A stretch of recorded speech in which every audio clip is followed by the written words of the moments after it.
मुझे स्वयं के साम्राज्य का विस्तार करना है और उसके लिए मैं किसी की भी आहुति दे सकती हूँ, चाहे वो मेरे पुत्र हो या पुत्र के पुत्र।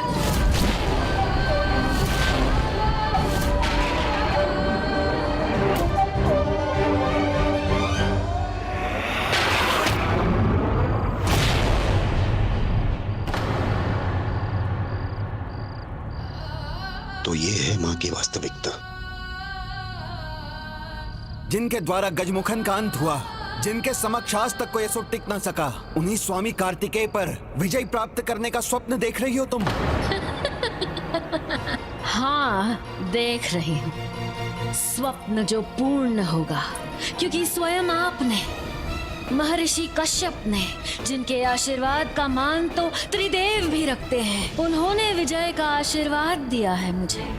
तो मेरी विजय तो निश्चित है। मेरे इस महान विजय की साक्षी बनना चाहते हैं तो यही रहिए, मैं आपको पूरे सम्मान के साथ यहाँ रखूंगी, अन्यथा द्वार खुला है। मैंने जिस विजय के लिए तुम्हें विजयी भव का आशीर्वाद दिया है, उसमें तुम्हें विजय अवश्य प्राप्त हो, यही मेरी कामना है।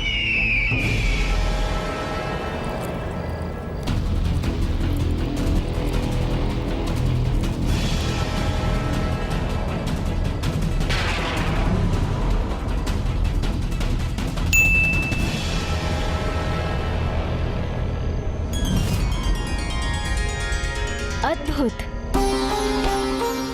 देवशिल्पी विश्वकर्मा जी, आपने अपार भक्ति और श्रद्धा से इस दुर्ग का निर्माण किया।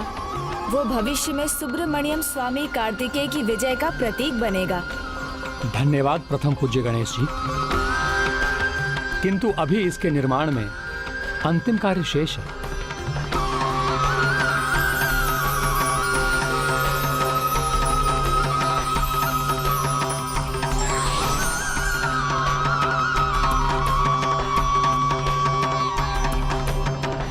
अद्भुत।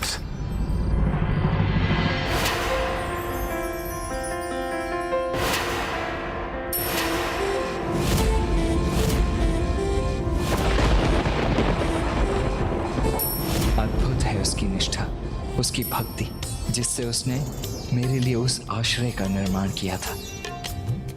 प्रभु, आपकी विजय के लिए मेरे ये विजय व्रत का प्रथम दिन सफलतापूर्वक संपन्न हो गया। मेरा ये व्रत इसी प्रकार श्रद्धा और संयम के साथ चलता रहे जब तक आप युद्ध से विजयी होकर लौट कर नहीं आते। मैं तो तुम्हें धन्यवाद भी नहीं कह पाया, किंतु युद्ध के बाद मैं तुम्हें अवश्य उचित सम्मान देकर तुम्हारे प्रति अपना आभार प्रकट करूंगा। स्वामी, मैं आपकी अर्धांगिनी होने के योग्य हूँ या नहीं, ये तो मुझे ज्ञात नहीं, किंतु आपके दर्शन करने के सौभाग्य के योग्य तो हूँ।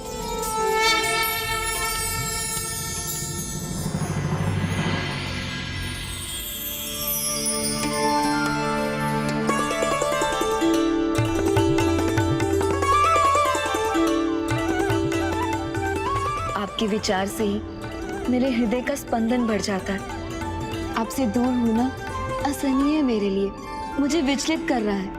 किंतु आप कहाँ हैं, कैसे हैं, बस ये जान लो तो मैं निश्चिंत हो जाऊंगी।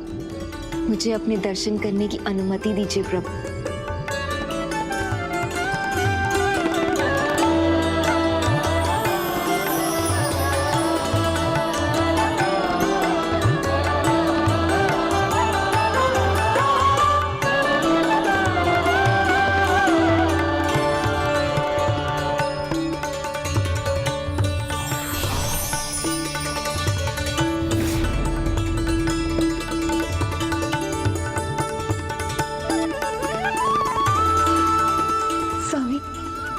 दर्शन पाकर मैं धन्य हो गई।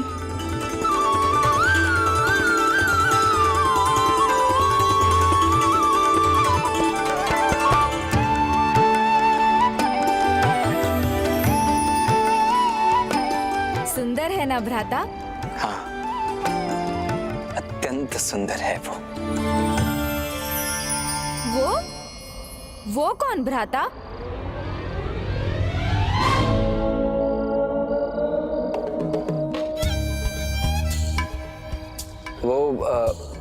मैं तो आपके लिए बनाए विश्वकर्मा जी के दुर्ग की बात कर रहा था, उसकी भव्यता के बारे में कह रहा था। हाँ तो मैं भी उसी के विषय में बात कर रहा था गणेश, तुम्हें क्या लगा? देखो जितना भव्य है उतना ही सुंदर है वो दुर्ग। वीरबाहु जी प्रभु। देवराज क्या विचार है आपका? है ना अत्यंत सुंदर वो दुर्ग? हाँ हाँ देव सेनापति, आप उचित कह रहे हैं। अपना मनोभाव मुझसे छिपा रहे हैं भ्राता, किंतु मुझे ज्ञात है आप उसकी भव्यता की नहीं भाभी माँ की बात कर रहे थे। देव शिल्पी विश्वकर्मा जी, आपके द्वारा इस दुर्ग का निर्माण सत्य में अत्यंत सराहनीय है। हमारी संपूर्ण सेना को इस दुर्ग में आश्रय अवश्य मिल जाएगा, किंतु हमें शत्रु के शस्त्र अस्त्र, उनकी दुर्ग रचना और उनकी शक्ति का ज्ञान होना भी अत्यंत आवश्यक है।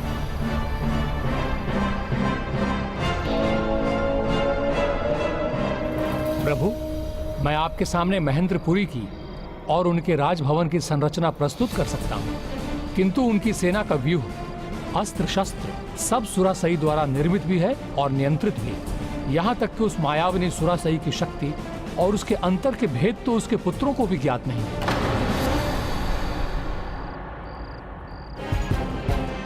अब समय है उन्हीं पुत्रों के प्रयोग का। मुझे स्वयं के साम्राज्य का विस्तार करना है और उसके लिए मैं किसी की भी आहुति दे सकती हूँ, चाहे वो मेरे पुत्र हो या पुत्र के पुत्र। माँ के लिए पुत्र नहीं, मात्र उनकी विजय की सामग्री है हम, उनकी महत्वाकांक्षा के साधन है बस।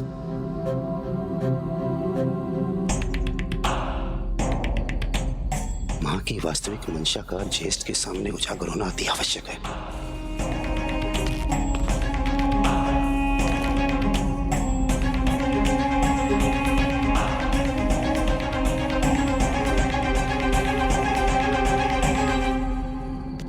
बहन विभूति, ये पिताजी ने क्या कर दिया? माता सुरासाई को ज्ञात हुआ तो वो मुझे भस्म ही कर देगी।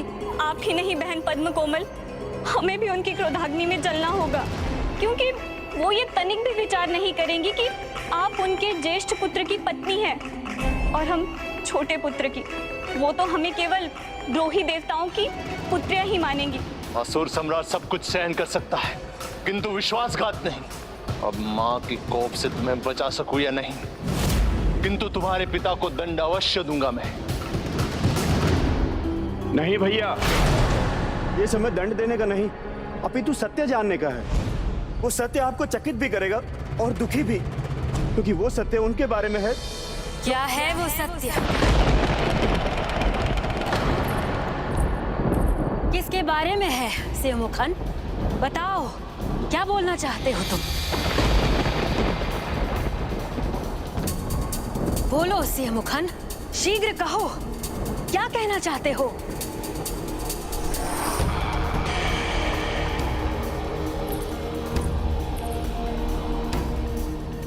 भ्राता, आप तो वीर पराक्रमी सिंहमुख है ना, तो जो सत्य है वो कह दीजिए, दे दीजिए महत्वपूर्ण सूचना ज्येष्ठ को।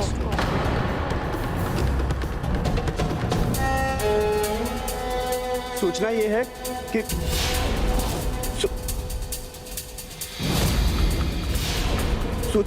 सूचना ये है कि शत्रु सेना द्वार पर है और देवशिल्पी विश्वकर्मा भी शत्रु सेना के साथ है और वो उनके लिए दुर्ग का निर्माण भी कर रहे हैं।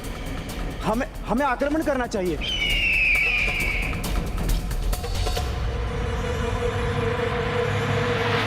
बस कह लिया जो कहना था तुम्हें।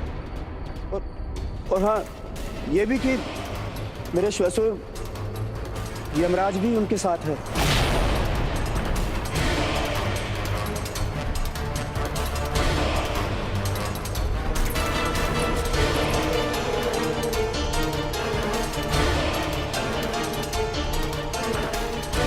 कोई और सूचना है जो तुम मुझे देना चाहते?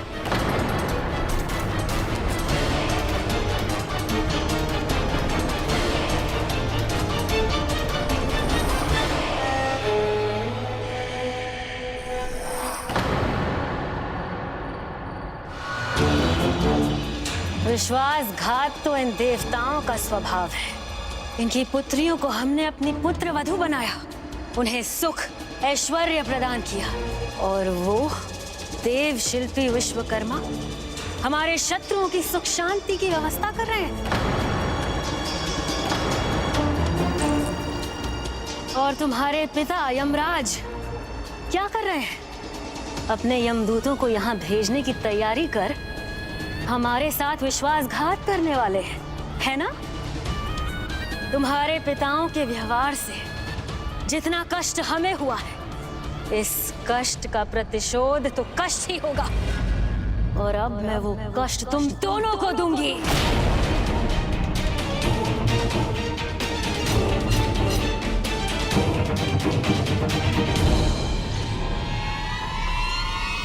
किंतु उससे पहले हमारे शत्रु कार्तिकेय को पराजित करने के लिए रणनीति बनानी है हमें, उसे नष्ट करना है।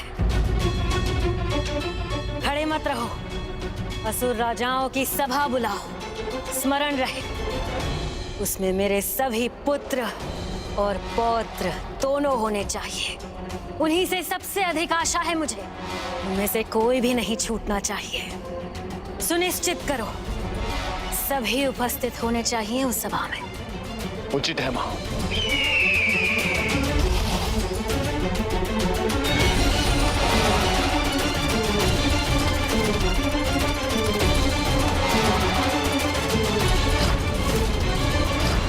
मैं अपने पुत्र सुदमुखम को पहले ही खो चुकी हूँ। हम किसी और को नहीं खोना चाहती, किंतु इनका वश है तो ये सभी का बलिदान दे देगी। किंतु इतना सरल सत्य भ्राता को कैसे दिखाई नहीं दे रहा?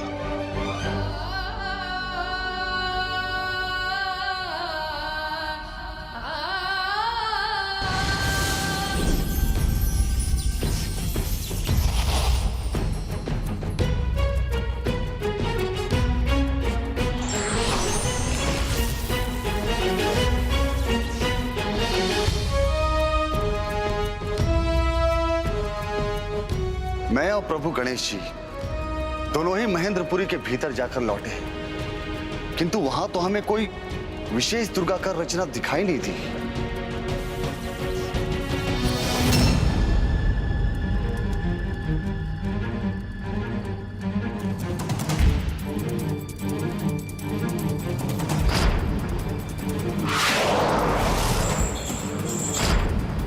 जो केवल माया को ही अपना अस्त्र और कवच दोनों मानते हैं, वो ऐसे किसी दुर्ग का निर्माण नहीं करते, किंतु उनका यही मिथ्या आत्मविश्वास ही उनका सबसे बड़ा शत्रु बनेगा। उचित कहा तुमने अनुज गणेश। उन्हें यह भी विश्वास अवश्य होगा कि वो अपनी माया का प्रयोग करके कभी भी और कहीं भी सफलता प्राप्त कर सकते हैं, इसीलिए वो अपनी नगरी के भीतर तो नहीं रहेंगे, अपितु वो बाहर निकलकर हम पर आक्रमण अवश्य करेंगे। इस समय भी वो अवश्य किसी योद्धा को यहां भेजने का ही विचार कर रहे होंगे।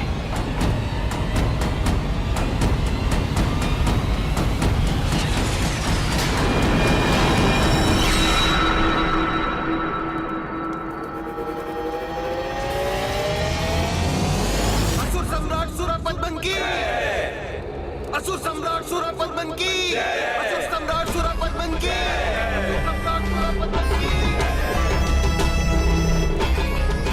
करनी चाहिए हमें, नहीं हमें प्रतीक्षा नहीं, आक्रमण करना चाहिए। उनकी सेना को मसल कर रख देना चाहिए। हम यहाँ बैठे हुए हैं, जाकर घेर लेते हैं उन्हें। हाँ हम घेर लेंगे। ये सभी स्वयं का बलिदान देकर भी युद्ध करने को तैयार है, और यही तो माँ भी चाहती है। मुझे समय रहते ज्येष्ठ को इसके प्रति सतर्क करना होगा, कहीं हम भूल तो नहीं कर रहे हैं। तुम्हारा हम तैयार हैं, अपनी संपूर्ण शक्ति झोंक देंगे, हम विजयी होंगे, हम तैयार हैं। अहंकारी है सूरापद्मन, किंतु महेंद्रपुरी के राज सिंहासन पर स्थित होकर भी अपनी माता सुरासई के वश में है, और उसका अनुज सिंहमुख पराक्रमी और सिंह के समान शक्तिशाली भी है, और युद्ध कौशल में पारंगत भी है।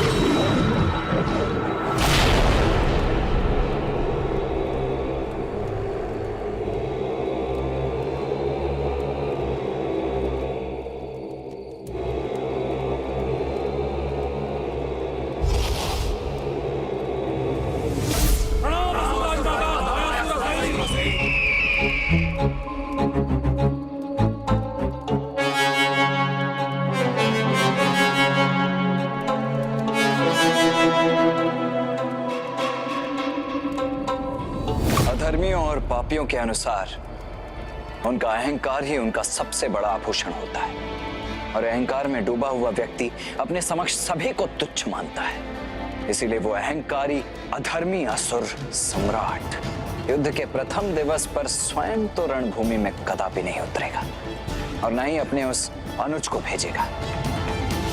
तो फिर ऐसा कौन है जिसे वो भेज सकता है?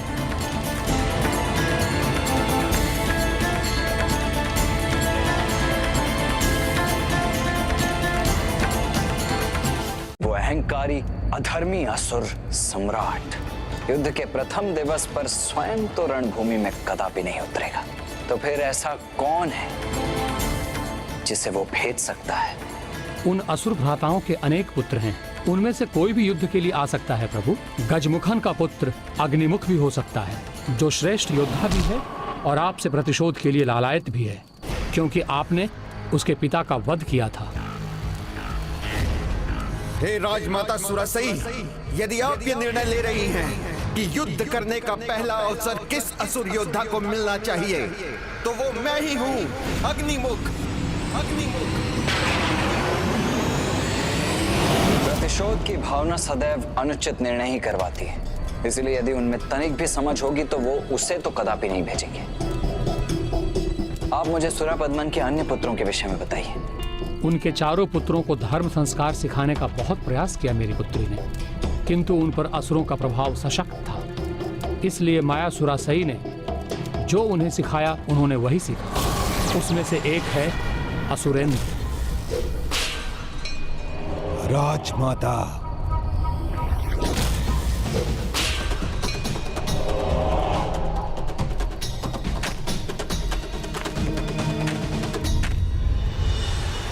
वाह, अद्भुत! ये तो अति उत्तम है।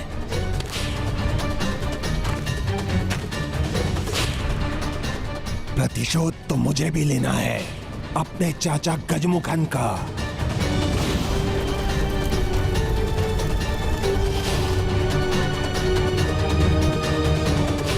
मेरे बल के आगे कोई नहीं बचेगा, ना ही उसका सेना नायक, ना ही उसकी सेना।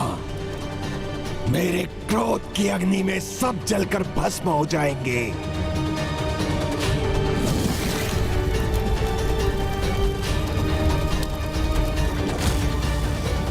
ये तो अत्यंत विनाशकारी है।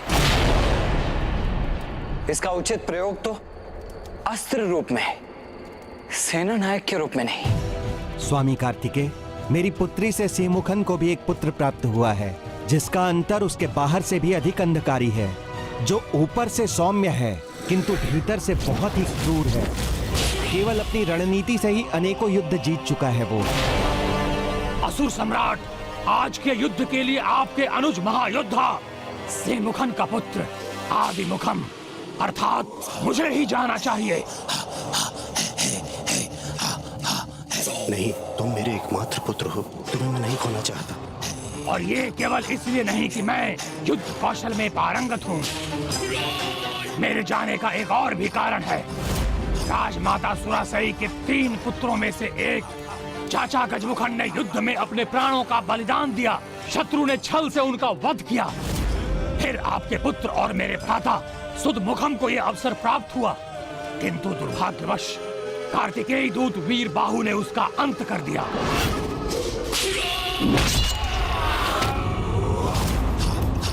तब राजमाता के तीसरे पुत्र मेरे पिता सिंहमुखन को यह दायित्व निभाना चाहिए, इसलिए इनकी ओर से मैं जाने का इच्छुक हूँ। और विश्वास रखिए, मारूंगा या मार कर मरूंगा, मेरे लिए बीच का कोई मार्ग नहीं है।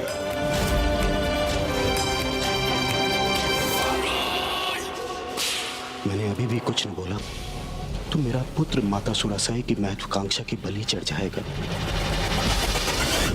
नहीं, आदिमुखम को भी नहीं भेजेंगे वो, क्योंकि वो अनेकों युद्ध में अवश्य विजयी हुआ होगा, किंतु देवताओं के विरुद्ध एक भी युद्ध में नहीं। और वो अवश्य ही किसी ऐसे योद्धा का चुनाव करेंगे जिसका देवताओं के विरुद्ध कोई अनुभव रहा हो। अब चाहे वो किसी का भी चुनाव क्यों ना करें, वो किसी को भी क्यों ना भेज दें, हमें अपनी युद्ध की रणनीति स्पष्ट कर लेनी चाहिए।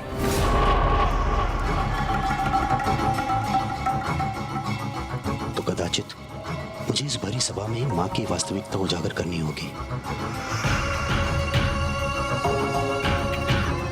माता, माता वो बताओ कहाँ है वो?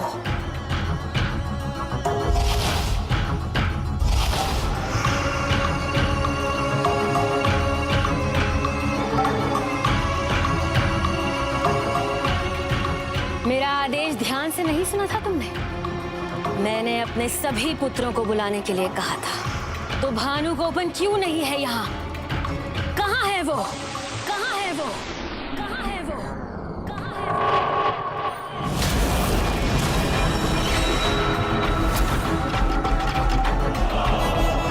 वो? माता, 11 दिन की शिव आराधना में व्यस्त है वो।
शिवाय, ओम नमः शिवाय, ओम नमः शिवाय। उसकी कोई भी पूजा इस कार्य से अधिक महत्वपूर्ण नहीं। अपने तप से वो शिव अस्त्र तो प्राप्त कर चुका है, तो शिव की और आराधना करने की क्या आवश्यकता है भला? मैं किसी की भी आहुति दे सकती हूँ, चाहे वो मेरे पुत्र हो या पुत्र के पुत्र। अभी वो बस भानुगोपन का प्रयोग करना चाहती हैं। भैया सिंहमुख अब तो कुछ कहेंगे। बुलाओ भानुगोपन को, वो जाएगा। इस युद्ध को आरंभ करने से पहले ही अंत कर देगा।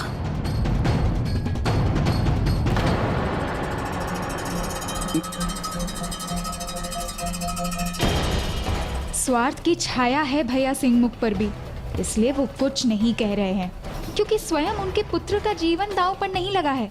मुझे ही कुछ कहना होगा। किंतु माँ, इस सभा में उसी को बोलने का अधिकार है जिसे आमंत्रित किया गया था, अर्थात मेरे पुत्र और पौत्र। ना ही तुम आमंत्रित हो और ना ही तुम्हें बोलने का कोई अधिकार है। यदि फिर भी तुमने बोलने का दुस्साहस किया तो हम तुमको फिर से ठुकरा भी सकते हैं। अब आप तो मुझे ठुकराएंगे ही, क्योंकि अब आपको मेरी कोई आवश्यकता जो नहीं है।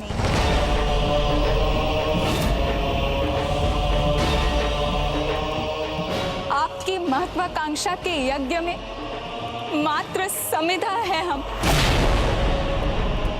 यही तो मेरी महत्वाकांक्षा रूपी यज्ञ की समिधा मात्र है। इनकी आहुति ही मुझे सफल बनाएगी। आपकी स्वार्थ पूर्ति के मात्र वो साधन जिनका आप कभी भी बलिदान दे सकती है।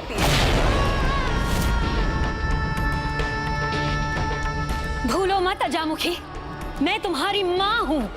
माँ तो है, पर आपके भीतर माँ की ममता नहीं है। माँ तो वो होती है जो अपने संतान के सुख के लिए स्वयं को न्यौछावर कर देती है, ना कि अपनी ही संतान को हवन कुंड में आहुति बनाकर डाल देती है।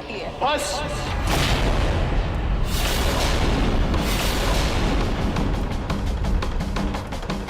बंद करो तुम्हारा यह अनर्गल प्रलाप।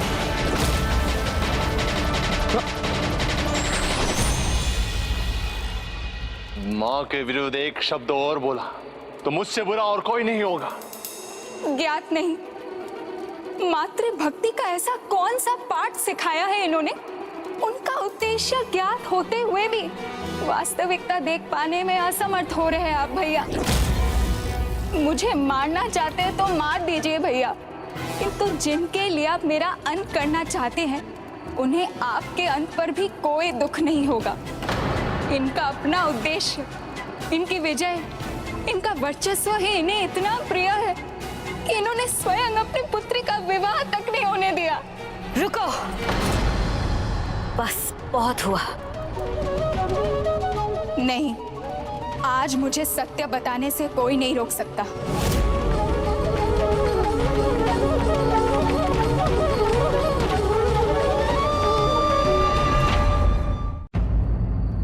मैं महेंद्रपुरी के महानतम सेनापति युद्धासुर से प्रेम करती थी, और जब मैंने ये माँ को बताया तो उन्होंने उसे और उसके संपूर्ण परिवार को यहाँ बुलाने को कहा, जिससे हमारे विवाह की बात कर सके।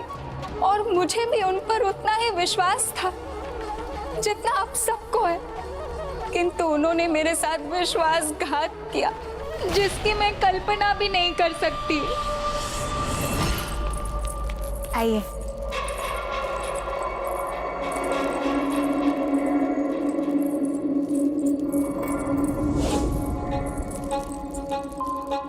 राम राजमाता। क्या इच्छा है आपकी? मैं अपनी पुत्री आपके पुत्र को सौंप दूं? तो क्या वो उसके बाद प्रसन्न रहेगी? हाँ राजमाता, हमें पूर्ण विश्वास है कि आपकी पुत्री हमारे पुत्र के साथ सदैव प्रसन्न रहेंगी, और हमारा पराक्रमी पुत्र आपकी पुत्री के लिए सर्वथा योग्य है, और फिर वो आपका सेनापति भी है। उसने अनेकों बार आपको युद्ध जिताए हैं और आगे भी जीतेगा। तो फिर तो हमें तनिक भी विलंब नहीं करना चाहिए। लीजिए, इस शुभ अवसर पर मिष्ठान से अपना मुंह मीठा कीजिए।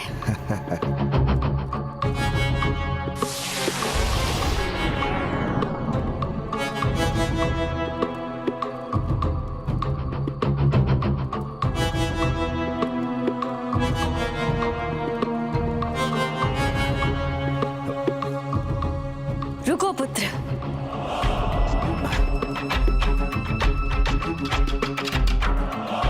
क्यों? तुम अपने हाथों से स्वयं अपने भावी पति को मिष्ठान खिलाओ।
अपराध था या मूर्खता, ये तो तुम्हें ही ज्ञात होगा, किंतु असुर राज परिवार की पुत्री होकर तुम किसी से विवाह कैसे कर सकती हो? किसी को अपना संबंधी बनाकर हमारे अधिकार और ऐश्वर्य को कैसे बांट सकती हो? नहीं, विवाह नहीं करना है तुम्हें, अपितु ऋषि मुनियों को अपने रूप के जाल में उलझाकर उनका तप भंग करना है, ताकि उनका धर्म भ्रष्ट हो जाए और हम असुरों का वर्चस्व बढ़े। इस प्रकार अपनी माँ और अपने कुल की सेवा करनी है तुम्हें। यही है तुम्हारे जीवन का उद्देश्य और यही है नियति।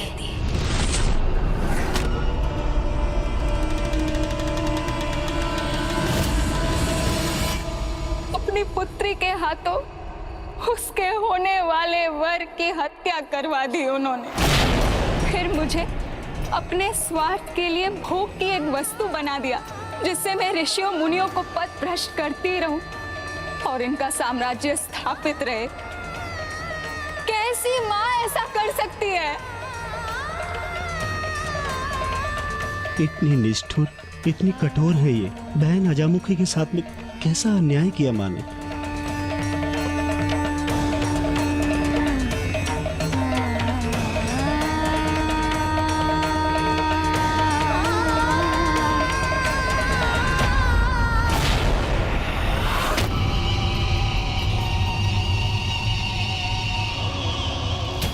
कल तुम्हारा होने वाला पति तुमसे दूर चला गया था। आज एक माँ से उसकी बेटी दूर जा रही है। समय आ गया है सुरासेन, तुम्हारे यज्ञ की अग्नि में एक और रिश्ते की आहुति देने का, अजामुखी के अंत का। अपनी पुत्री के हाथों उसके होने वाले वर की हत्या करवा दी उन्होंने। फिर मुझे अपने स्वार्थ के लिए भोग की एक वस्तु बना दिया, जिससे मैं ऋषियों मुनियों को पथ भ्रष्ट करती रहूं और इनका साम्राज्य स्थापित रहे। कैसी माँ ऐसा कर सकती है?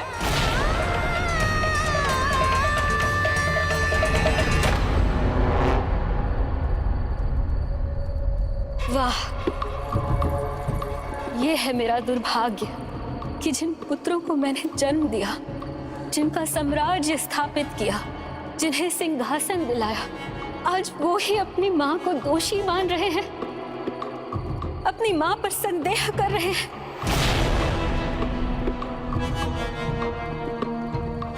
अजमुखी, कैसी पुत्री हो तुम, अपनी माँ को ही दोषी प्रमाणित कर रही हो। हाँ, युद्धासुर की परीक्षा ली थी मैंने, जिसमें वो असफल हुआ। जो अपने परिवार को संकट से नहीं बचा सका, वो भला मेरी पुत्री का ध्यान कैसे रखता? तो सभी बताओ, क्या बुरा किया अपनी पुत्री का विवाह रोककर?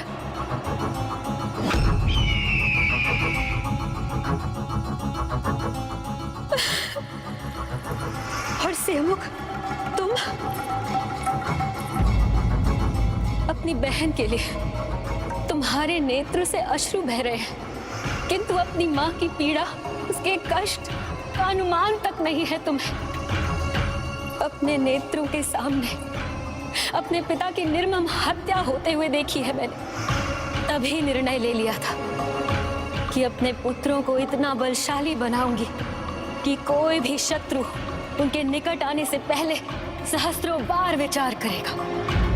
राजभवन का सुख त्यागा, कठोर परिश्रम कर गुरु शुक्राचार्य से माया की शिक्षा प्राप्त की, किसी राजा की पत्नी न बनकर एक वृद्ध ऋषि को अपना पति बनाया। किसके लिए? तुम सबके लिए, ताकि उसके तपोबल से तुम जैसी संतानें प्राप्त हो, जो अत्यंत बलशाली हो, जिन्हें किसी के भी सामने झुकने पर कभी विवश न होना पड़े।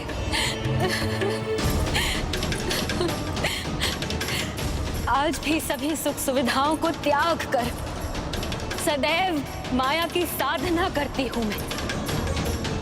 किसके लिए? तुम सबके लिए। इतना सब करने के बाद भी भरी सभा में मेरे पुत्रों द्वारा उंगली उठाने से पहले मेरी मृत्यु क्यों नहीं हो गई?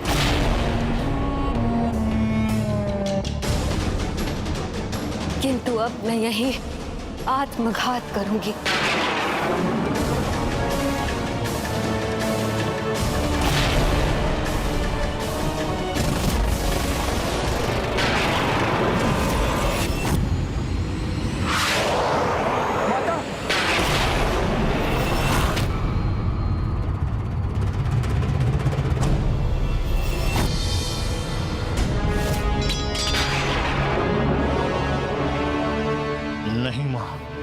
मृत्यु आपकी नहीं, इस अजामुखी की होनी चाहिए, जिसने आपके लिए हमारे मन में संदेह उत्पन्न किया। उचित है पुत्र, यदि तुम्हें लगता है कि मैं सही हूं और ये दोषी, तो अंत कर दो इसका, जिससे ये कभी भी इस माँ और उसके पुत्रों के बीच फूट न डाल सके। आपकी ये इच्छा मैं अवश्य पूर्ण करूंगा। रुको पुत्र, क्षमा कर दो इसे। है तो ये मेरी ही पुत्री ना, वैसे भी इसका अंत करके क्या मिलेगा हमें? सर्वप्रथम हमें अंत तो अपने शत्रु का करना है, जिसकी ये भक्त है।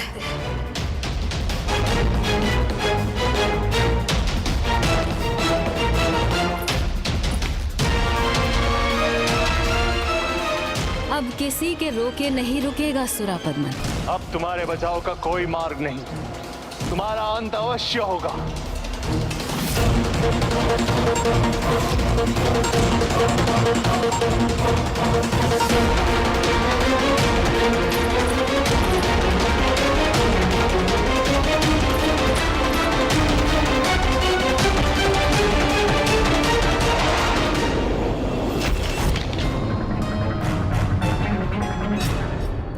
माँ,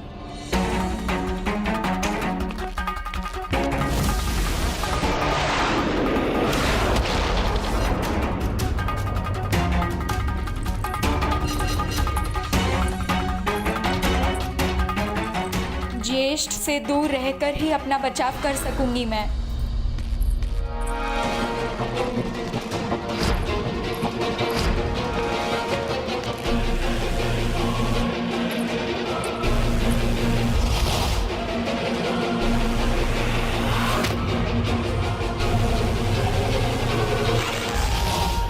कितना भी भाग लो तुम, जाने नहीं दूंगा मैं तुम्हें।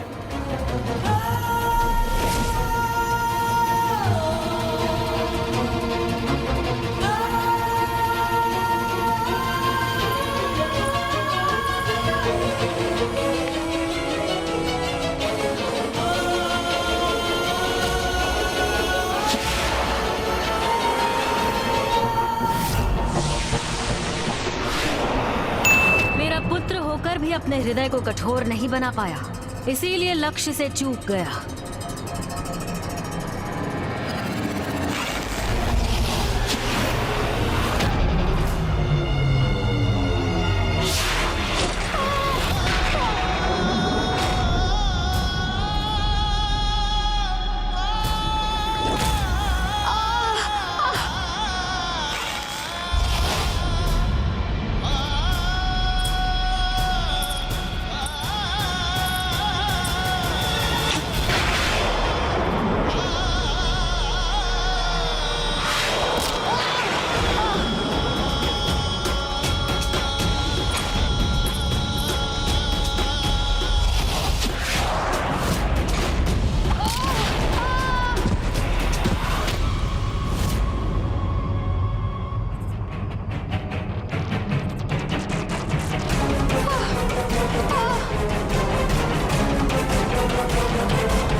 गणेश जी, आप सभी के विघ्न दूर करते हैं तो मेरा भी दूर करने की कृपा कीजिए।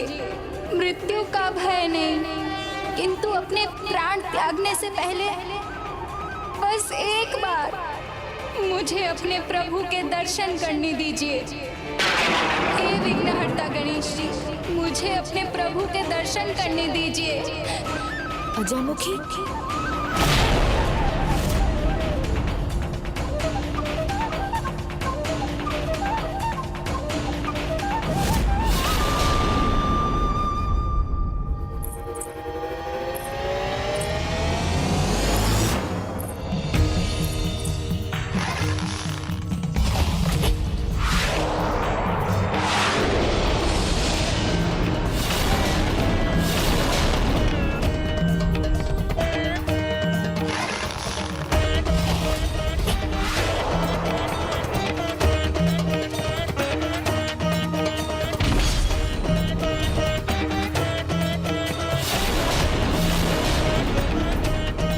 साधारण पुत्र ने मेरे बाण को प्रभावित कर दिया, ये कैसे संभव है?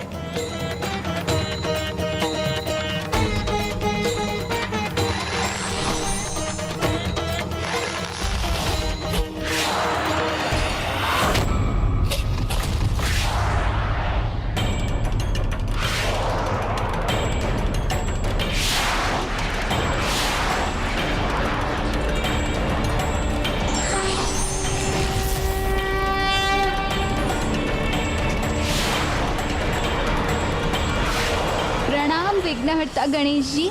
कल्याण हो।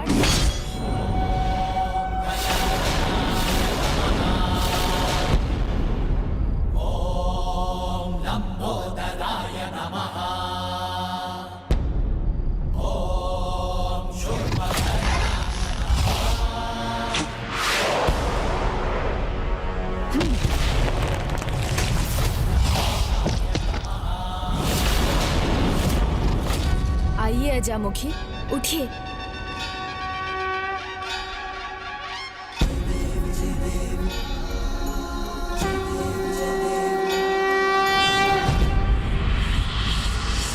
और बाण विफल हुए तो क्या, मेरा ये मायावी बाण अवश्य सफल होगा।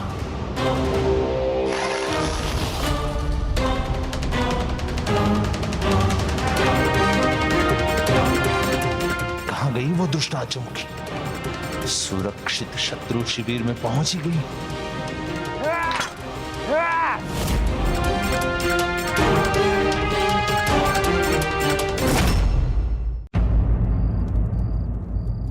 हम आपके सभी निर्देशों का पालन करेंगे प्रभु। किंतु हमें अभी भी ये ज्ञात नहीं है कि वो किसे भेजेगा। भानुकोपन, भानुकोपन, भानुकोपन, भानुकोपन।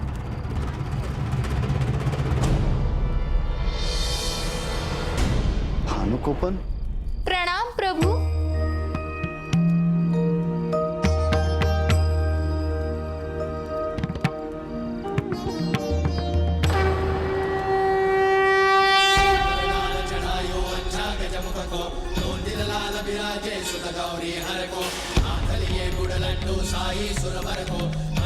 इस भक्त की पुकार सुन एक ही समय पर यहाँ भी रहकर और मेरे सहायक भी बनकर आपने मुझ पर बड़ी कृपा की है। आप ही के कारण मुझे अपने प्रभु के दर्शन का सौभाग्य प्राप्त हुआ, जिसके लिए आपको कोटि कोटि धन्यवाद प्रथम पूज्य गणेश जी।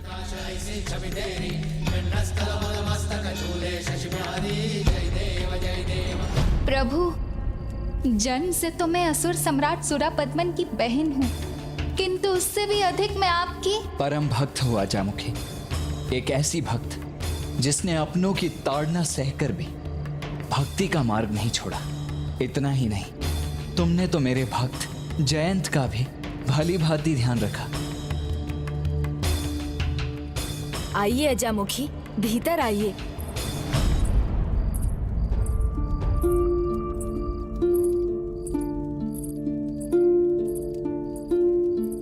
प्रभु,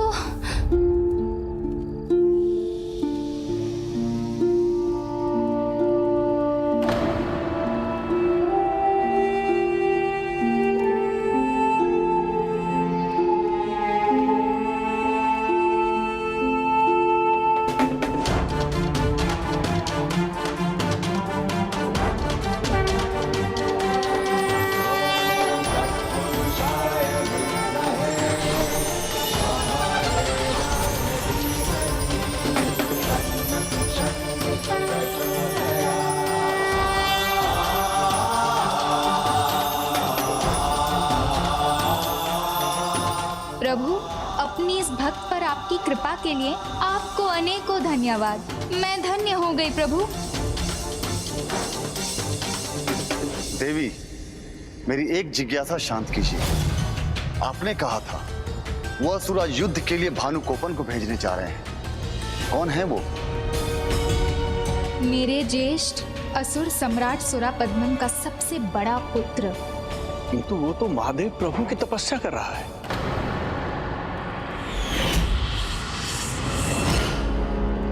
मैंने अपने सभी पुत्रों को यहाँ बुलाने के लिए कहा था, तो फिर भानुकोपन कहाँ है? यहाँ क्यों नहीं है? राजमाता सुरासई के आदेश से महत्वपूर्ण नहीं है किसी की भी पूजा।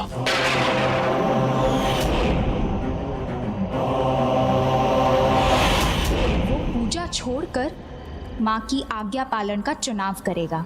किंतु भानुकोपन ही क्यों? वो उसे ही क्यों भेजेंगे? क्योंकि जयंत का हरण कर उसी ने अपने शक्ति और सामर्थ्य को प्रमाणित किया था।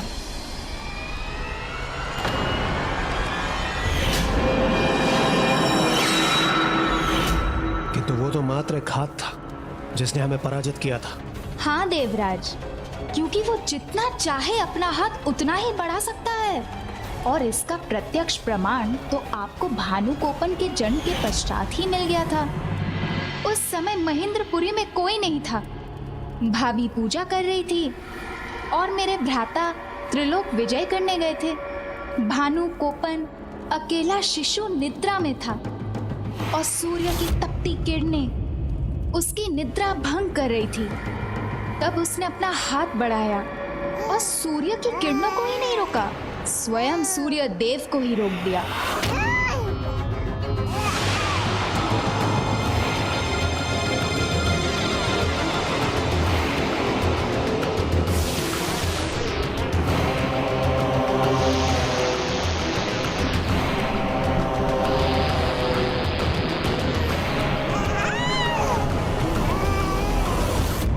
तब उससे सूर्य देव की रक्षा करने के लिए देवराज इंद्र के साथ स्वयं ब्रह्मदेव को आना पड़ा। मुझे स्मरण है, वो एक बहुत ही हठी बालक था। उसने सूर्यदेव को अपनी मुट्ठी में बंद कर लिया था और वो उन्हें मुक्त ही नहीं करना चाहता था। वो एक असुर था, इसलिए असुरी प्रवृत्ति उसका स्वभाव था। इसलिए हमने उसके साथ छल किया, उसे एक लालच दिया हमने। तुम मेरा वायु चक्र ले लो बालक, किंतु सूर्यदेव को मुक्त कर दो।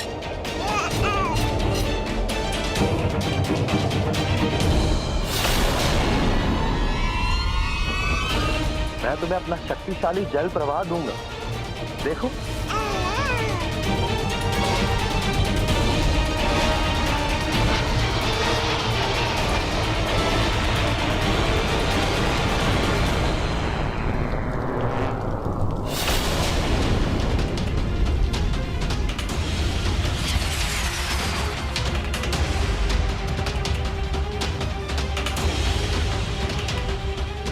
हे बालक, आप मेरा अग्निअस्त्र ले लो, देखो।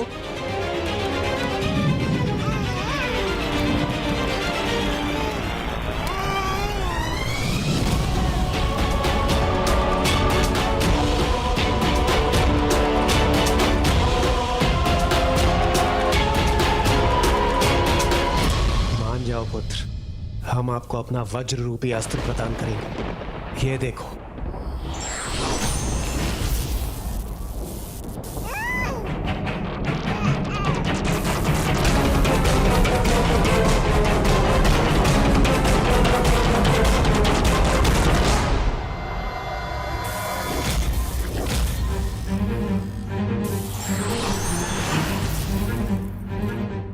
बालक, मैं ब्रह्मा तुम्हें अपना ब्रह्मास्त्र देता हूं।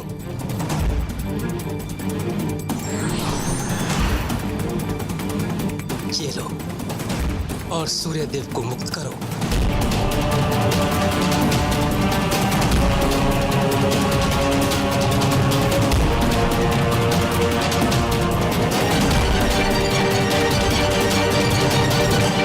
ब्रह्मदेव कदाचित वो ये चाहता है कि आप पहले उसे ब्रह्मास्त्र प्रदान करें, फिर वो सूर्यदेव को मुक्त करेगा।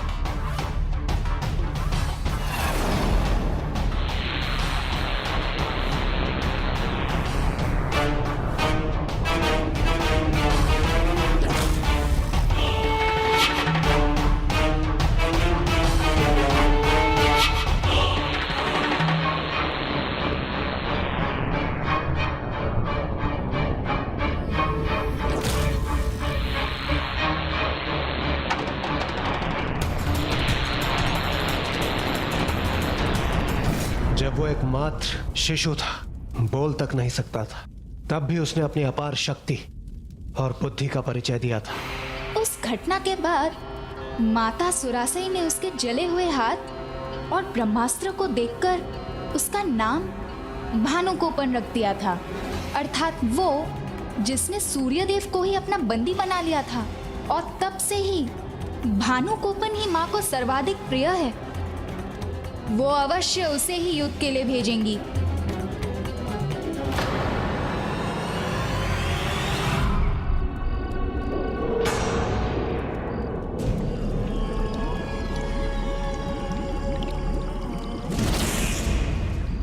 तो आप यहां पे हैं मां, और शत्रु हमारे द्वार पर।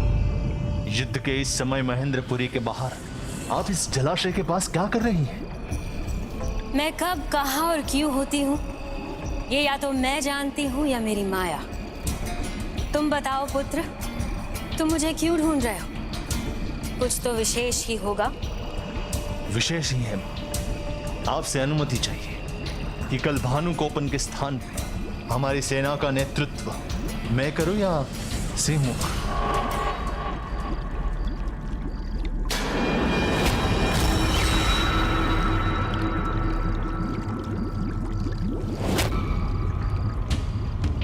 हमारे होते हुए हम किसी कनिष्क को क्यों भेजें? और मां, इससे युद्ध का अंत भी शीघ्र होगा। आपका ये बलशाली पुत्र एक ही प्रहर में उस कार्तिकेय को और उसकी सेना का अंत कर देगा। अंत होगा, अवश्य होगा, किंतु तुम्हारे और भानुकोपन के जाए बिना। पर कैसे मां? सुरा पद्मन, बड़े दुख की बात है कि तुम ना अपनी माँ को समझ पाए और ना ही उसकी माया को। अजामुखी ने अब तक देवताओं को बता दिया होगा कि मैं सर्वप्रथम भानुकोपन को भेजने वाली हूँ और उन्होंने उसका सामना करने की तैयारी भी कर ली होगी। अतः अब मुझे अपनी योजना बदलनी होगी। किंतु अब और प्रश्न नहीं, मैं जो कह रही हूँ उसका पालन करो। इस जलाशय में प्रवेश करो।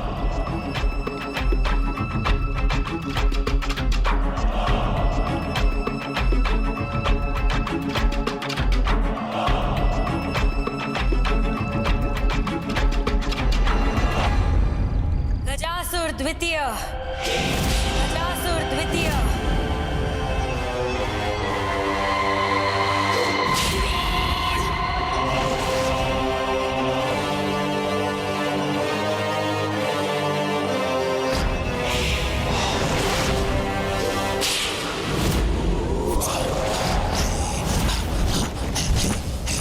ताप नहीं, श्राप हूं मैं, सबका विनाश हूं मैं।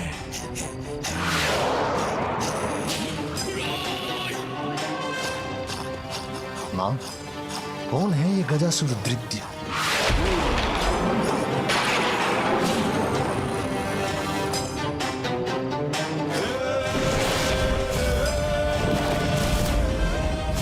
महान असुर गजासुर का पुत्र, जिसके भीतर धरती का रक्त सोख लेने की शक्ति है।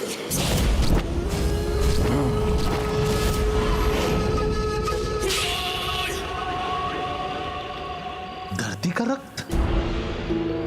हाँ, धरती का रक्त यानी जल, जो जीवन है, जिसके बिना धरती शून्य है। जहां जहां गजासुर द्वितीय के पग पड़ते हैं, वो स्थान जल से रिक्त हो जाता है, अकाल पड़ जाता है, सूखा पड़ जाता है। पेड़ पौधे, जीव जंतु, कोई भी नहीं बच पाता। सहस्त्र गजों का बल जिसमें समाया हो, जिसके आने मात्र से सब सूख जाता है। ऐसे असुर गजासुर द्वितीय को बुलाने का दुस्साहस क्यों किया आपने? क्या आप अकाल का आनंद लेना चाहती हैं? आनंद तो लेना है मुझे, युद्ध में विजय का आनंद। और इसका कारण तुम बनोगे गजासुर द्वितीय, जिस शत्रु ने महेंद्रपुरी के बाहर अपना डेरा डाला है, अपने अकाल से उस शत्रु का काल बनकर। किंतु मैं भला ऐसा क्यों करूं? कठोर तपस्या से अर्जित शक्तियों को मैं आपके लिए क्यों व्यर्थ करूं? तुमने सत्य कहा कि तुम मेरे लिए अपनी शक्तियां क्यों व्यर्थ करोगे, और करनी भी नहीं चाहिए। मुझसे तो तुम्हारा कोई संबंध भी नहीं, किंतु अपने पिता के संबंधी तो हो ना। महान असुर गजासुर के पुत्र तो हो ना।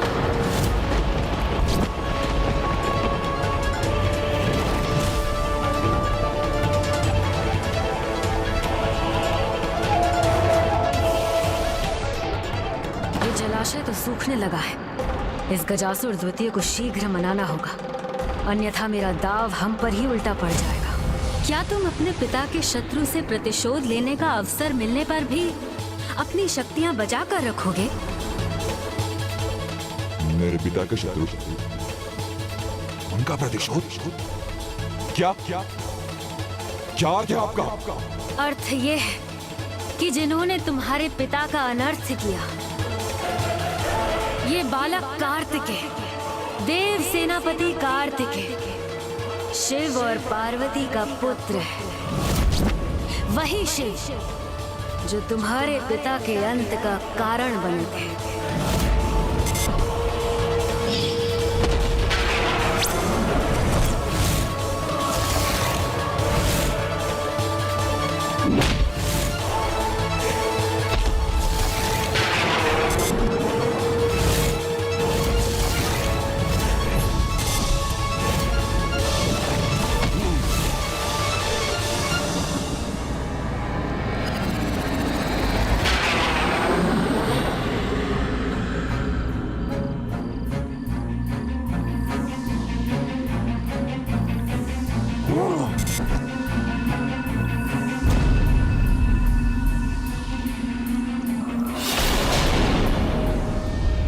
पुत्र हो तुम, जो अपने पिता के वधिकों से प्रतिशोध लेने में संकोच कर रहा है।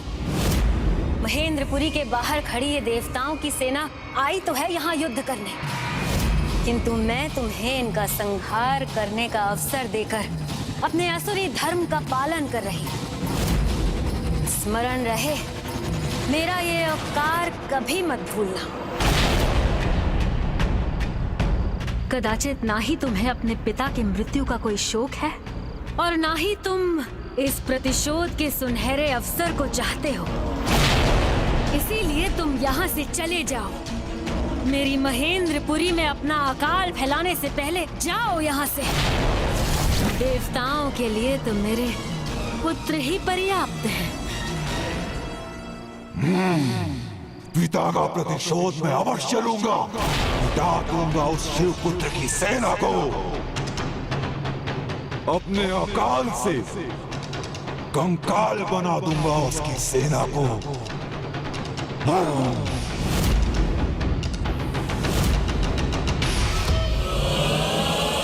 रुको।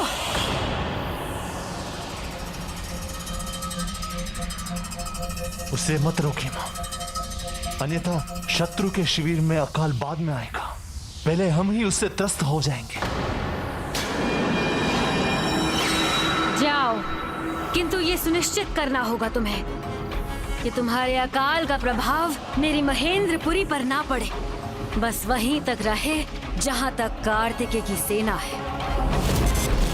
और ऐसा करने में असुर गुरु शुक्राचार्य तुम्हारी सहायता करेंगे, जो ऋषि पुलस्त्य के आश्रम के निकट तुम्हारी प्रतीक्षा कर रहे हैं। जाओ।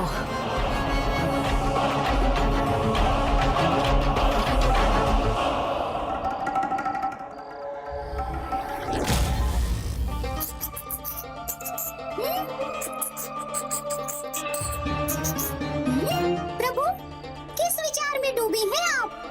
लीजिए, भोजन लाया हूँ। क्या हुआ प्रभु? आप चिंतित हैं? मुझे आभास हो रहा है कि कोई बड़ा कपट जाल रच रही है मायासुरा से। ऐसा जाल जो युद्ध के आरंभ होने के पहले ही उसे विजयी कर दे। कोई बड़ा छल, बड़ा षड्यंत्र कर रही है वो।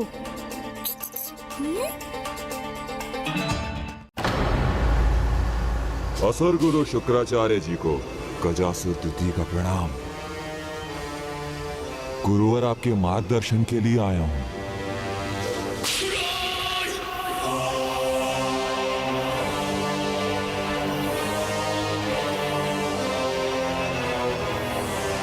आओ, निकट आओ गजासुर द्वितीय। चिंता मत करो, तुम्हारी शक्ति मुझे कोई हानि नहीं पहुंचा सकती, और जो शक्ति मैं तुम्हें दूंगा उससे कोई तुम्हें कभी हानि नहीं पहुंचा सकेगा।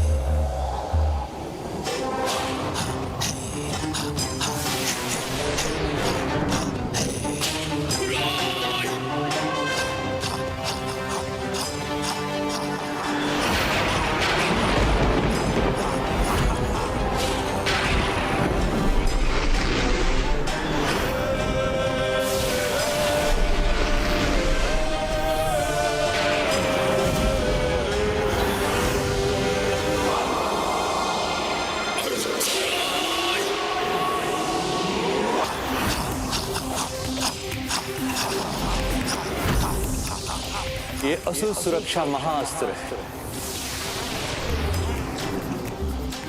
वो अस्त्र जिसे भूमि में गाड़कर जहां तुम खड़े होगे, वहीं से तुम्हारी शक्तियां अनेक गुना बढ़कर चारों दिशाओं में फैलने लगेगी।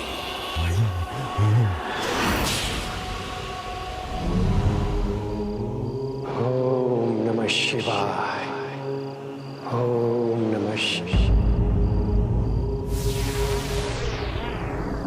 मेरे ऋषि पुलस्त के आश्रम के निकट ये कैसी घटना घट रही है?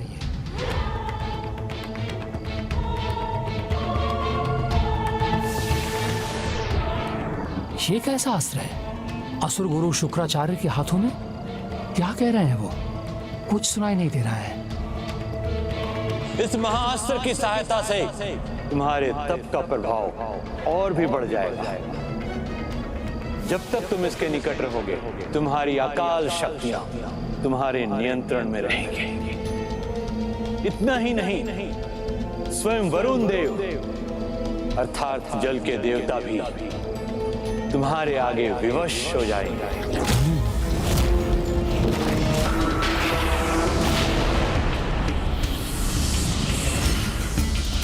विजयी भव।